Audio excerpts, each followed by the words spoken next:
Chapter 33. When Mr. St. John went, it was beginning to snow. The whirling storm continued all night. The next day a keen wind brought fresh and blinding falls. By twilight the valley was drifted up and almost impassable. I had closed my shutter, laid a mat to the door to prevent the snow from blowing in under it, trimmed my fire, and after sitting nearly an hour on the hearth listening to the muffled fury of the tempest, I lit a candle, took down Marmion, and beginning. They set on Norham's castle steep, and Tweed's fair river broad and deep, and Cheviot's mountains lone, the massive towers the dungeon keep, the flanking walls that round them sweep, in yellow lustre shone. I soon forgot storm in music. I heard a noise. The wind, I thought, shook the door. No, it was St. John Rivers, who, lifting the latch, came in out of the frozen hurricane, the howling darkness, and stood before me, the cloak that covered his tall figure all white as a glacier. I was almost in consternation, so little had I expected any guest from the blocked-up vale that night. "Any ill news?" I demanded. "Has anything happened?" "No. How very easily alarmed you are," he answered, removing his cloak and hanging it up against the door, towards which he again coolly pushed the mat which his entrance had deranged. He stamped the snow from his boots. "I shall sully the purity of your floor," said he, "but you must excuse me for once." Then he approached the fire. "I have had hard work to get here, I assure you," he observed, as he warmed his hands over the flame. "One drift took me up to the waist. Happily the snow is quite soft yet." "But why are you come?" I could not forbear saying. "Rather an inhospitable question to put to a visitor, but since you ask it, I answer simply to have a little talk with you. I got tired of my mute books and empty rooms. Besides, since yesterday I have experienced the excitement of a person to whom a tale has been half told, and who is impatient to hear the sequel."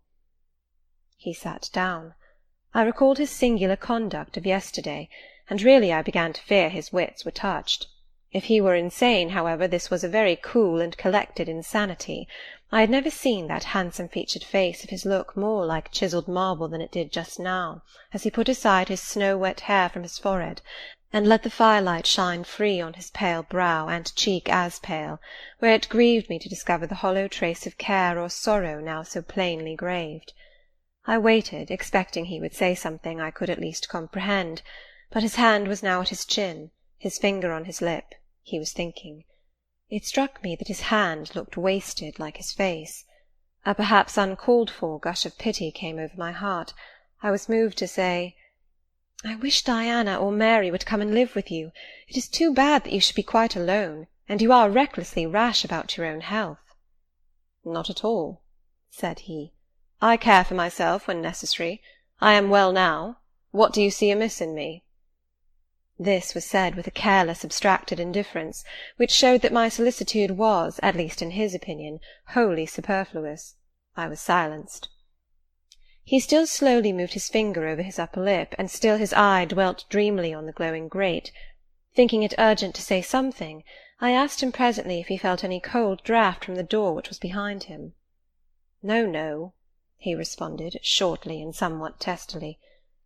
"Well," I reflected, "if you won't talk, you may be still. I'll let you alone now, and return to my book." So I snuffed the candle and resumed the perusal of Marmion. He soon stirred. My eye was instantly drawn to his movements.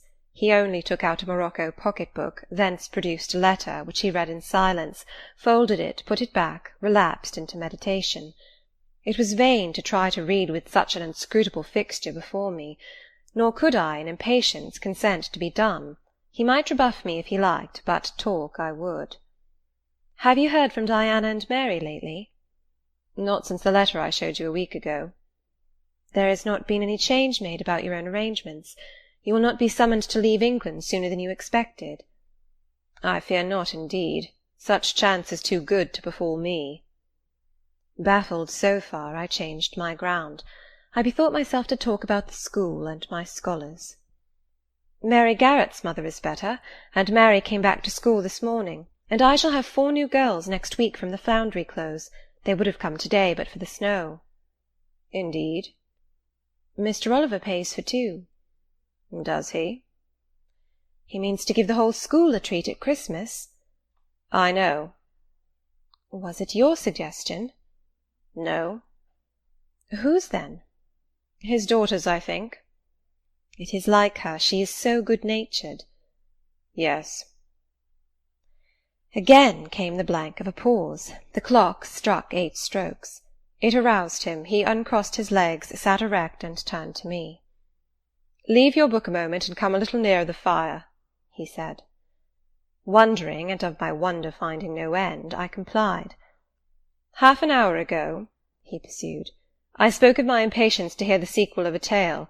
On reflection, I find the matter will be better managed by my assuming the narrator's part, and converting you into a listener. Before commencing, it is but fair to warn you that the story will sound somewhat hackneyed in your ears, but stale details often regain a degree of freshness when they pass through new lips. For the rest, whether trite or novel, it is short. 20 years ago, a poor curate, never mind his name at the moment, fell in love with a rich man's daughter. She fell in love with him, and married him, against the advice of all her friends, who consequently disowned her immediately after the wedding. Before 2 years passed, the rash pair were both dead, and laid quietly side by side under one slab. I have seen their grave. It formed part of the pavement of a huge churchyard surrounding the grim, soot-blacked old cathedral of an overgrown manufacturing town in Blankshire. They left a daughter, which, at its very birth, Charity received in her lap, cold as that of the snowdrift I almost stuck fast in to-night. Charity carried the friendless thing into the house of its rich maternal relations. It was reared by an aunt-in-law, called, I come to names now, Mrs. Reed of Gateshead. You start. Did you hear a noise? I dare say it is only a rat scrambling down the rafters of the adjoining schoolroom. It was a barn before I had it repaired and altered, and barns are generally haunted by rats. To proceed. Mrs. Reed kept the orphan 10 years. Whether it was happy or not with her I cannot say, never having been told, but at the end of that time she transferred it to a place you know, being no other than Lowood School, where you so long resided yourself. It seems her career there was very honourable. From a pupil she became a teacher, like yourself. Really, it strikes me there are parallel points in her history and yours. She left it to be a governess. There again your fates were analogous. She undertook the education of the ward of a certain Mr. Rochester. Mr. Rivers, I interrupted. I can guess your feelings, he said, but restrain them for a while. I have nearly finished. Hear me to the end. Of Mr. Rochester's character I know nothing, but the one fact that he professed to offer honourable marriage to this young girl, and that at the very altar she discovered he had a wife yet alive, though a lunatic. What his subsequent conduct and proposals were is a matter of pure conjecture, but when an event transpired which rendered inquiry after the governess necessary, it was discovered she was gone. No one could tell when, where, or how. She had left Thornfield Hall in the night. Every research after her course had been vain. The country had been scoured far and wide. No vestige of information could be gathered respecting her. Yet that she should be found has become a matter of serious urgency. Advertisements have been put in all the papers. I myself have received a letter from one Mr. Briggs, solicitor, communicating the details I have just imparted. Is it not an odd tale? Just tell me this, said I, and since you know so much you can surely tell it me. What of Mr. Rochester? How and where is he? What is he doing? Is he well? I am ignorant of all concerning Mr. Rochester. The letter never mentions him, but to narrate the fraudulent and illegal attempt I have adverted to. You should rather ask the name of the governess, the nature of the event which requires her appearance. Did no one go to Thornfield Hall, then? Did no one see Mr. Rochester? I suppose not. But they wrote to him? Of course. And what did he say? Who has his letters? Mr. Briggs intimates that the answer to his application was not from Mr. Rochester, but from a lady. It is signed Alice Fairfax. I felt cold and dismayed. My worst fears were then probably true. He had in all probability left England and rushed in reckless desperation to some former haunt on the continent. And what opiate for his severe sufferings, what object for his strong passions had he sought there? I dared not answer the question. Oh, my poor master, once almost my husband, whom I had often called my dear Edward. He must have been a bad man, observed Mr. Rivers. You don't know him. Don't pronounce an opinion upon him, I said with warmth. Very well. he answered quietly. "And indeed my head is otherwise occupied than with him. I have my tale to finish. Since you won't ask the governess's name, I must tell it of my own accord. Stay, I have it here. It is always more satisfactory to see important points written down, fairly committed to black and white." And the pocket-book was again deliberately produced, opened, sought through. From one of its compartments was extracted a shabby slip of paper, hastily torn off. I recognized in its texture and its stains of ultramarine and lake and vermilion the ravished margin of the portrait cover. He got up, held it close to my eyes, and I read, traced in Indian ink, in my own handwriting, the words "Jane Eyre," the work doubtless of some moment of abstraction. "Briggs wrote to me of a Jane Eyre," he said. "The advertisements demanded a Jane Eyre. I knew a Jane Elliot. I confess I had my suspicions, but it was only yesterday afternoon they were at once resolved into certainty. You own the name and renounce the alias?" "Yes, yes, but where is Mr. Briggs? He perhaps knows more of Mr. Rochester than you do." "Briggs is in London. I should doubt his knowing anything at all about Mr. Rochester. It is not in Mr. Rochester he is interested. Meantime you forget essential points in pursuing trifles. You do not inquire why Mr. Briggs sought after you, what he wanted with you." "Well, what did he want?"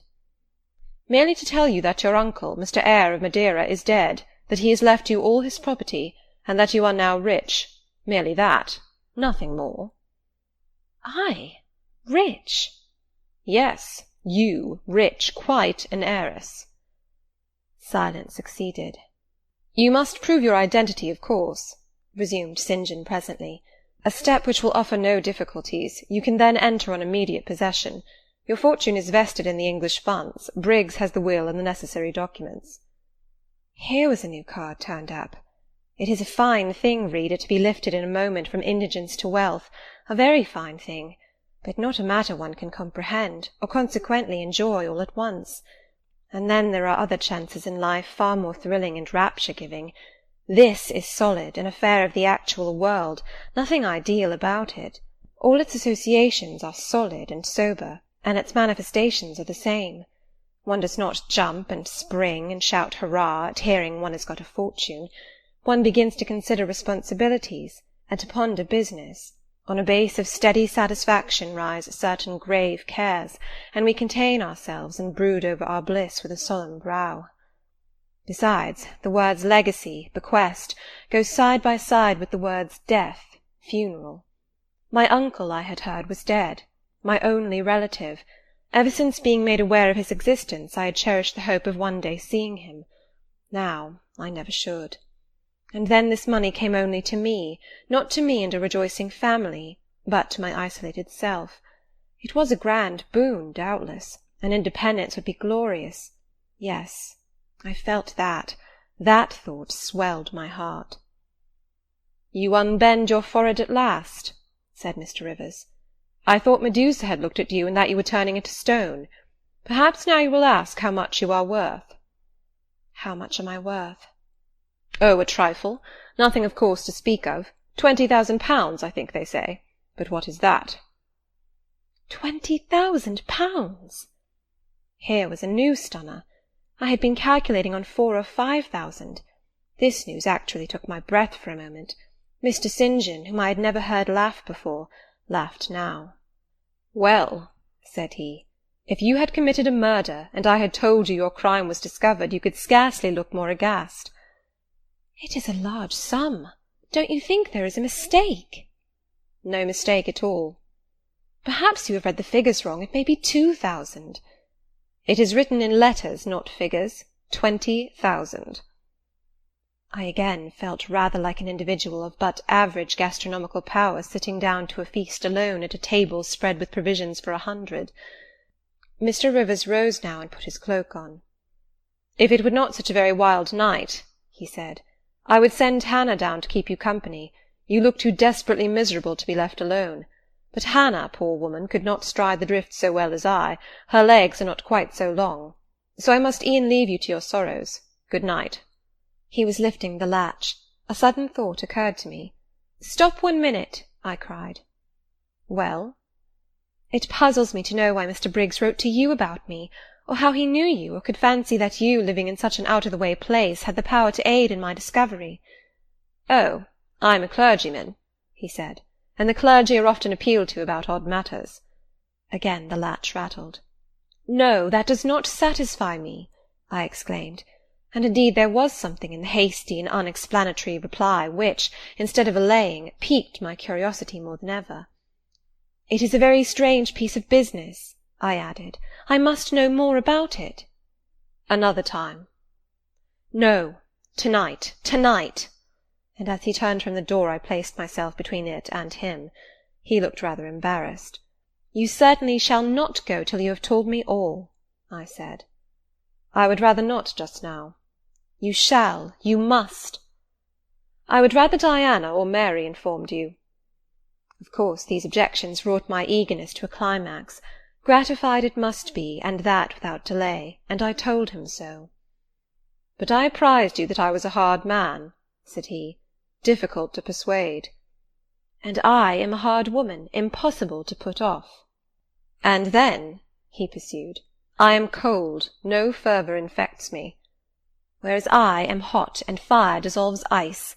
The blaze there has thawed all the snow from your cloak. By the same token it has streamed on to my floor, and made it like a trampled street. As you hope ever to be forgiven, Mr. Rivers, the high crime and misdemeanour of spoiling a sanded kitchen, tell me what I wish to know." "Well, then," he said, "I yield, if not to your earnestness, then to your perseverance, as stone is worn by continual dropping. Besides, you must know some day, as well now as later. Your name is Jane Eyre?" "Of course, that was all settled before." "You are not perhaps aware that I am your namesake, that I was christened St. John Eyre Rivers?" "No, indeed. I remember now seeing the letter E comprised in your initials written in books you have at different times lent me, but I never asked for what name it stood. But what then? Surely—" I stopped. I could not trust myself to entertain, much less to express, the thought that had rushed upon me, that embodied itself, that in a second stood out a strong, solid probability. Circumstances knit themselves, fitted themselves, shot into order. The chain that had been lying hitherto a formless lump of links was drawn out straight, every ring was perfect, the connection complete. I knew by instinct how the matter stood, before St. John had said another word, but I cannot expect the reader to have the same intuitive perception, so I must repeat his explanation. "My mother's name was Eyre. She had 2 brothers, one a clergyman who married Miss Jane Reed of Gateshead, the other John Eyre, Esquire, merchant late of Funchal, Madeira. Mr. Briggs, being Mr. Eyre's solicitor, wrote to us last August to inform us of our uncle's death, and to say that he had left his property to his brother, the clergyman's orphan daughter, overlooking us, in consequence of a quarrel never forgiven between him and my father. He wrote again a few weeks since, to intimate that the heiress was lost, and asking if we knew anything of her. A name casually written on a slip of paper has enabled me to find her out. You know the rest." Again he was going, but I set my back against the door. "Do let me speak," I said. "Let me have one moment to draw breath and reflect." I paused. He stood before me, hat in hand, looking composed enough. I resumed. "Your mother was my father's sister?" "Yes." "My aunt, consequently?" He bowed. "My Uncle John was your Uncle John? You, Diana, and Mary are his sister's children, as I am his brother's child?" "Undeniably." "You 3, then, are my cousins. Half our blood on each side flows from the same source." "We are cousins, yes." I surveyed him.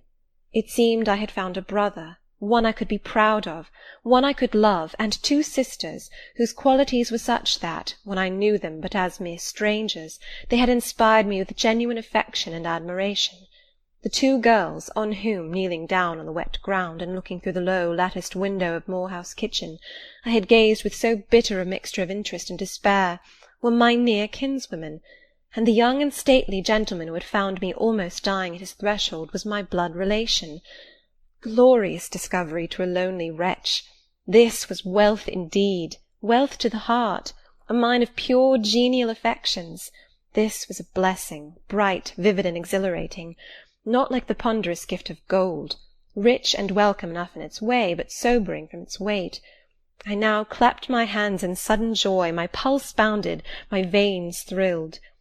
"Oh, I am glad, I am glad!" I exclaimed. St. John smiled. "Did I not say you neglected essential points to pursue trifles?" he asked. "You were serious when I told you had got a fortune, and now, for a matter of no moment, you are excited." "What can you mean? It may be of no moment to you. You have sisters and don't care for a cousin. But I had nobody, and now 3 relations, or 2 if you don't choose to be counted, are born into my world full grown.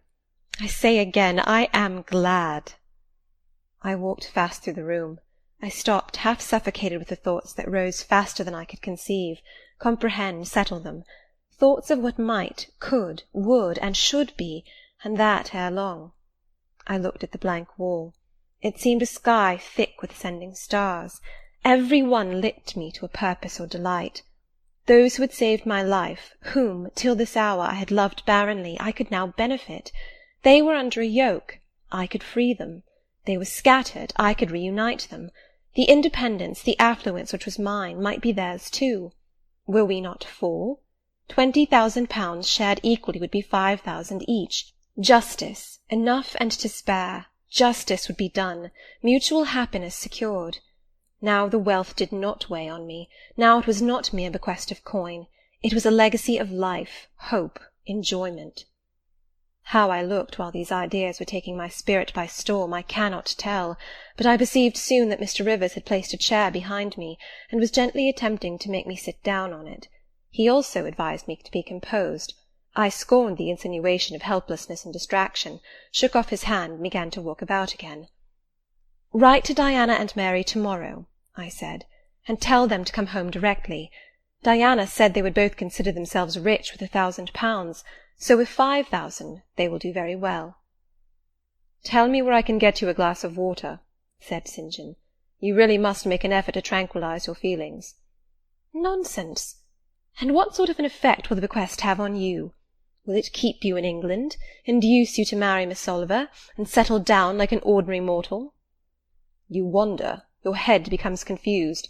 I have been too abrupt in communicating the news. It has excited you beyond your strength." "Mr. Rivers, you quite put me out of patience. I am rational enough. It is you who misunderstand, or rather who affect to misunderstand." "Perhaps if you explained yourself a little more fully I should comprehend better." "Explain? What is there to explain? You cannot fail to see that 20,000 pounds, the sum in question, divided equally between the nephew and 3 nieces of our uncle, will give 5,000 to each. What I want is, that you should write to your sisters and tell them of the fortune that has accrued to them. To you, you mean?" "I have intimated my view of the case. I am incapable of taking any other. I am not brutally selfish, blindly unjust, or fiendishly ungrateful. Besides, I am resolved I will have a home and connections. I like Moor House, and I will live at Moor House. I like Diana and Mary, and I will attach myself for life to Diana and Mary. It would please and benefit me to have 5,000 pounds. It would torment and oppress me to have 20,000, which, moreover, could never be mine in justice, though it might be in law. I abandon to you, then, what is absolutely superfluous to me. Let there be no opposition and no discussion about it. Let us agree amongst each other and decide the point at once." "This is acting on first impulses. You must take days to consider such a matter, ere your word can be regarded as valid." "Oh, if all you doubt is my sincerity, I am easy. You see the justice of the case." "I do see a certain justice, but it is contrary to all custom. Besides, the entire fortune is your right. My uncle gained it by his own efforts. He was free to leave it to whom he would. He left it to you. After all, justice permits you to keep it. You may, with a clear conscience, consider it absolutely your own." "With me," said I, "it is fully as much a matter of feeling as of conscience. I must indulge my feelings. I so seldom have had an opportunity of doing so. Were you to argue, object, and annoy me for a year, I could not forego the delicious pleasure of which I have caught a glimpse, that of repaying, in part, a mighty obligation, and winning to myself lifelong friends." "You think so now," rejoined St. John, "because you do not know what it is to possess, nor consequently to enjoy wealth. You cannot form a notion of the importance 20,000 pounds would give you, of the place it would enable you to take in society, of the prospects it would open to you. You cannot— And you, I interrupted, cannot at all imagine the craving I have for fraternal and sisterly love. I never had a home. I never had brothers and sisters. I must and will have them now. You are not reluctant to admit me and own me, are you?" "Jane, I will be your brother. My sisters will be your sisters, without stipulating for this sacrifice of your just rights." "Brother? Yes, at the distance of 1,000 leagues. Sisters? Yes, slaving among strangers. I, wealthy, gorged with gold I never earned and do not merit. You, penniless, famous equality and fraternization, close union, intimate attachment." "But, Jane, your aspirations after family ties and domestic happiness may be realized otherwise than by the means you contemplate. You may marry." "Nonsense again. Marry? I don't want to marry, and never shall marry." "That is saying too much. Such hazardous affirmations are a proof of the excitement under which you labour." "It is not saying too much. I know what I feel, and how averse are my inclinations to the bare thought of marriage. No one would take me for love, and I will not be regarded in the light of a mere money speculation. And I do not want a stranger, unsympathizing, alien, different from me. I want my kindred, those with whom I have full fellow-feeling. Say again you will be my brother. When you uttered the words I was satisfied, happy. Repeat them, if you can. Repeat them sincerely." "I think I can. I know I have always loved my own sisters, and I know on what my affection for them is grounded, respect for their worth and admiration of their talents. You, too, have principle and mind. Your tastes and habits resemble Diana's and Mary's. Your presence is always agreeable to me. In your conversation I have already for some time found a salutary solace. I feel I can easily and naturally make room in my heart for you, as my third and youngest sister." "Thank you. That contents me for tonight. Now you had better go, for if you stay longer you will perhaps irritate me afresh by some mistrustful scruple." "And the school, Miss Eyre? It must now be shut up, I suppose?" "No, I will retain my post of mistress till you get a substitute." He smiled approbation. We shook hands, and he took leave. I need not narrate in detail the further struggles I had and arguments I used to get matters regarding the legacy settled as I wished. My task was a very hard one, but as I was absolutely resolved, as my cousins saw at length that my mind was really and immutably fixed on making a just division of the property, as they must in their own hearts have felt the equity of the intention, and must besides have been innately conscious that in my place they would have done precisely what I wished to do, they yielded at length so far as to consent to put the affair to arbitration. The judges chosen were Mr. Oliver and an able lawyer. Both coincided in my opinion. I carried my point. The instruments of transfer were drawn out. St. John, Diana, Mary, and I, each became possessed of a competency.